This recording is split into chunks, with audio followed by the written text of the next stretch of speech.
We're now joined by Julie Roginsky, Democratic strategist and principal at Barrow Strategies, and Jeanette Hoffman, Republican strategist, president, Marathon Public Affairs. Good to see you. Great to see you guys. Great to see you guys. Okay, let's do this. Julie, the most Yes. significant lesson taken from the November 7th legislative election, you said the Republicans would have won if they focused on affordability, taxes, economic issues, but they didn't. Is that it? Well, also they need to figure out how to do vote by mail. But look, this was theirs for the taking. Look for the taking. And the thing is, Democrats can talk about a whole host of issues as long as they talk about affordability a little bit.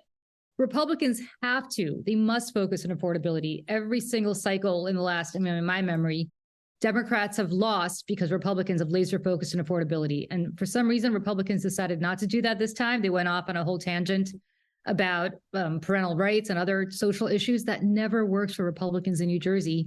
And so that's why they lost. Jeanette, why did your team lose seats? Well, I think we were a little bit overconfident going into the 2023 election because we did so well in 2021. We picked up 7 seats and we lost them about that. But, we Republicans do so well on taxes and affordability in the economy. It was almost like, yeah, we got that. And we started talking about parental rights because, who doesn't care about parental rights? That should have been a secondary issue, right? Because not everybody who votes in a low turnout year is a parent. Seniors vote. They don't necessarily care about that. It's important. But also, Republicans have to get it down. Vote by mail, early voting. Democrats have done a great job in low turnout elections of getting Democrats who vote in presidential years and gubernatorial years to also vote in off years by just doing the mail-in ballots, doing the vote by mail. Republicans haven't gotten that down. And if they don't get it down, they're going to lose every low turnout election. So we got to get that down.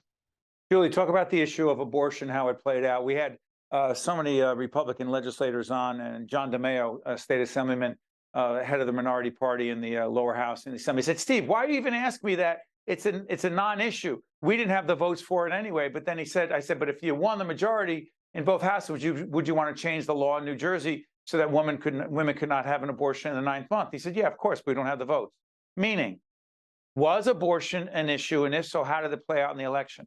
Well, I'll tell you where it really was an issue. Down in District 3, which is definitely the biggest Republican. Southern part of the state. Southern part of the state, Ed Durr, state senator who beat Steve Sweeney 2 years ago.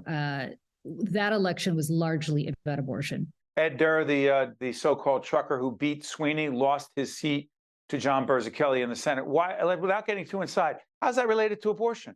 Well, because that race was all about abortion, because Democrats made that race all about abortion. The day that Ed Durr said on Facebook, well before he got elected, that women, they don't want an abortion, they should keep their legs closed.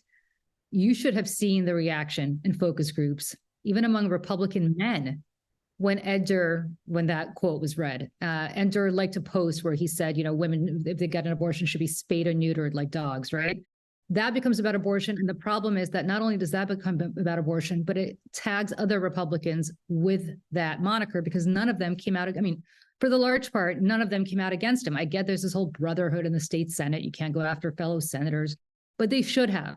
They should have. And by not doing that, they really allowed Democrats to paint not just Ed Durr, but the rest of them with the Ed Durr brush. Why not just say, listen, we don't agree with him on that. We thought he was wrong. Where's the brother, sister? What's that all about? Why not just say, this is what I think? I don't know, Steve. It was unfortunate. I'm a woman. I'm a Republican. I can't support that. I can't get behind that. But he basically said women have a choice. They can keep their legs closed. It was disgusting. He was primaried. Unfortunately, the woman who primaried him lost in the Republican primary. This was a seat that Joe Biden lost by 16 points. It should have been a Republican seat. It's really unfortunate that Republicans couldn't get their act together in District 3. And this was basically a preventable loss by Republicans in that seat. From your perspective, Julie, when I asked the question of every Republican legislator, member of Congress, was the 2020 election won legitimately by Joe Biden? I get different answers. 70 to 80% of Republicans argue that the election was stolen. Does that have anything to do with every election moving forward in terms of election integrity, democracy in danger? You'll see the graphic up. But the larger question is, how much of that a problem is that for Republicans who just don't say, yeah, we trust the election?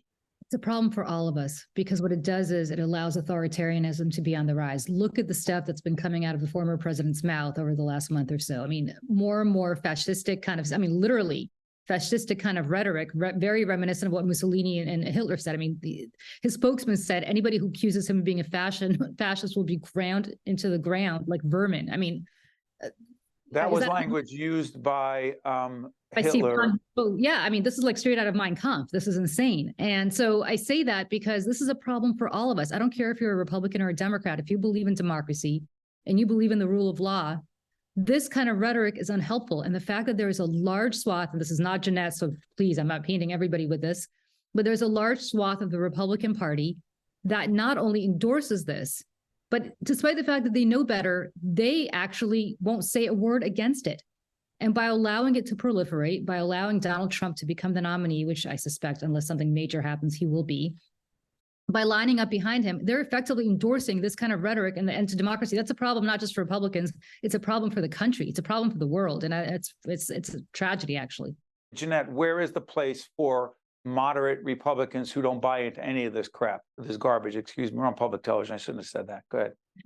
Well, I think there's a place for moderate Republicans, especially in New Jersey. Listen, I always say New Jersey's not a red state. It's not a blue state. It's a purple state. We like our Republicans moderate. We don't like extremists. We don't like extremist Democrats either. So we talk about what's going to happen in 2025, who's going to be the next governor. I think there is a place for moderate Republicans. Unfortunately, we do have this whole thing called a primary, and it's hard for moderate Republicans to win a primary for the exact reason that Julie talked about, because there was this whole party that's beholden to the Trump, to the extremists, to people who are election deniers. So it's very hard for someone like Jack Ciattarelli or John Bramnick to run in a primary and say that, you know, the 2020 election was not stolen, it was legitimate, and Joe Biden won. So it's going to be a very difficult road in the next couple of years, I'm afraid. And for the Democrats, Julie, Joe Biden, 86 on the back end of his second term, if he wins, vast majority of Democrats and those in the nation say, can't do the job. Is this the best the Democrats can do?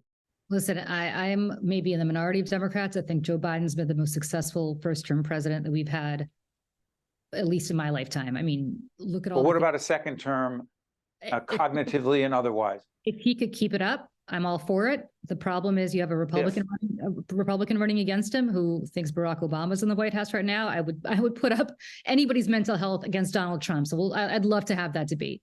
Well, the problem is 71% of Americans in battleground states, according to the New York Times Siena poll, think Joe Biden doesn't have the cognitive abilities and he's too old.